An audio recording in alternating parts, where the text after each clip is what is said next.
Hi, welcome to Business Immigration Online. Why do we need to learn business immigration? You might be asking, if you haven't decided that point already.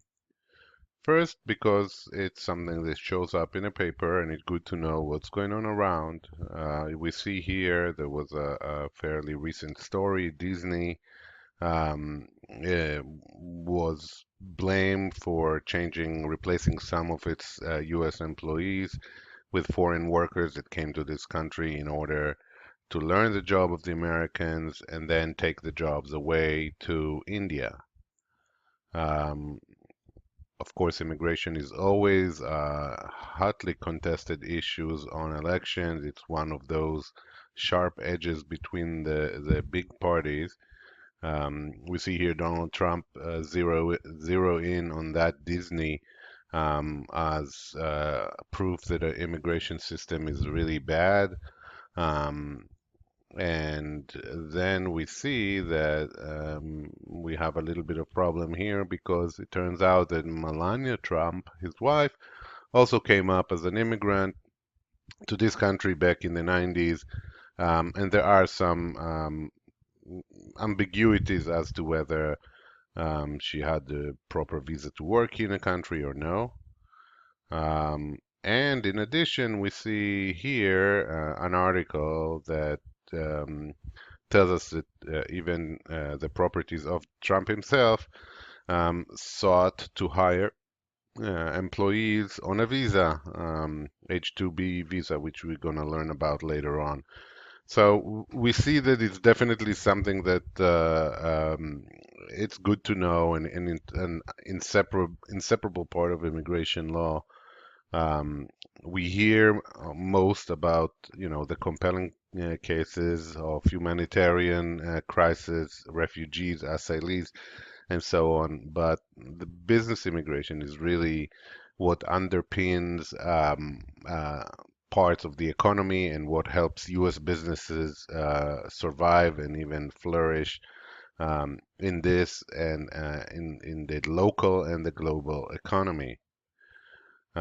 We can see that uh, research show that quite a bit of entrepreneurship um, come from immigrants. A lot of the companies that are now uh, very well-known names. Google has one of the two founder is Russian-born, who immigrated here. Some others started other very large businesses in this country, and they're generally contributing to the economy and creating a lot of jobs and contribute to the wealth. So, what is included in business immigration? Business immigration cover non-immigrants who are coming to the U.S. to do business, which in that we include coming to sign deals, sign contracts, negotiate all kind of arrangements. We will see that it includes religious workers coming here to work for religious orders or groups. We see people who are coming to invest money in the United States, primarily those who are coming to invest in active businesses, not so much passive investment, meaning coming here buying an apartment to rent is not necessarily a business immigration activity, but investing in a business that is then managed and creates some kind of economic effect, that's investment in a business, and that's definitely within business immigration. We also look at employment of foreign nationals in the United States. Again, a very hot button issue. All the time raises a lot of concern, and the law reflects those difficulties that our system has with that notion. In addition to non-immigrants, it includes immigrants, meaning those who are coming here on based on reason that had to do with what we just discussed about, but trying to stay here for the long period of time.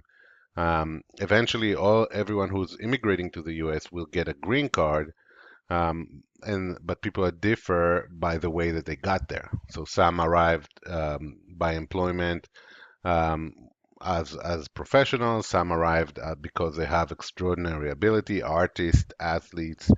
Um, some other will come because there is a very compelling interest to have them in this country because of the field of knowledge that they have, or some other special traits. Some of them are multinational managers who decide to stay here for the longer period of time, or their company decide to have them here for the longer period of time.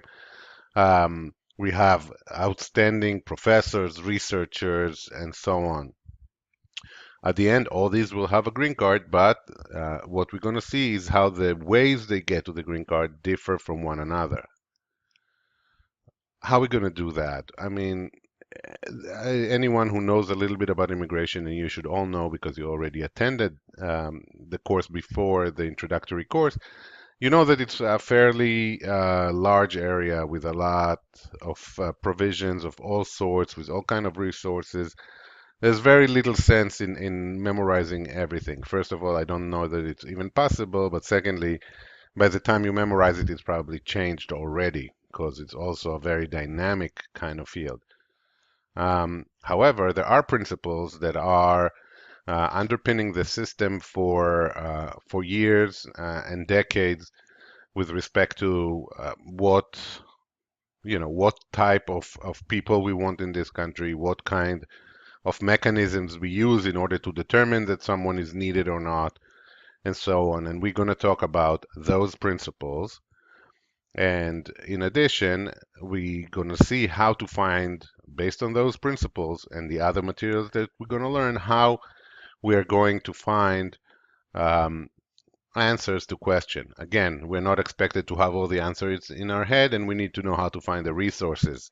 The resources that we have are the resources that we can all see on the web, on the syllabus, and you can see there are a lot of them. The internet has made it much easier for everybody to access the resources. It also made it much easier to update the resources very quickly, which was a problem in the past. And you should remember that the most important thing about available resources online is to make sure that the resource is really a reliable one, and not something that someone just decided to write for whatever reason. One word about the difference between knowing the law and practicing law. We are teaching the law here. We are not teaching anyone how to practice law.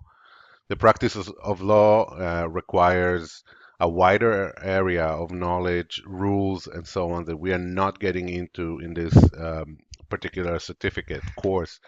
Um, so you must remember that you're going to get a lot of knowledge that can be very helpful, but you must remember that in order to practice, meaning actually providing services to a client, to individuals, you must be licensed either as an attorney or as an accredited representative within the confines of what is allowed um, under the rules applicable to you.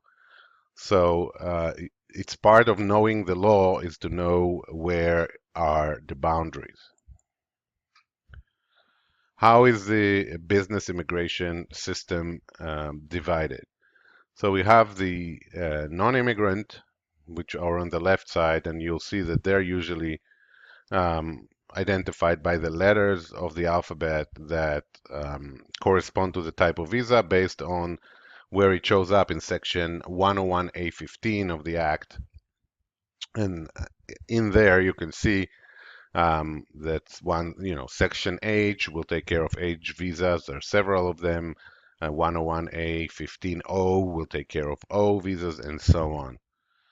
On the immigrant side, we don't have that same alphabet soup. As we said, again, everybody will be a green card holder at the end, but the difference is how they get there. So we have 5 different priorities.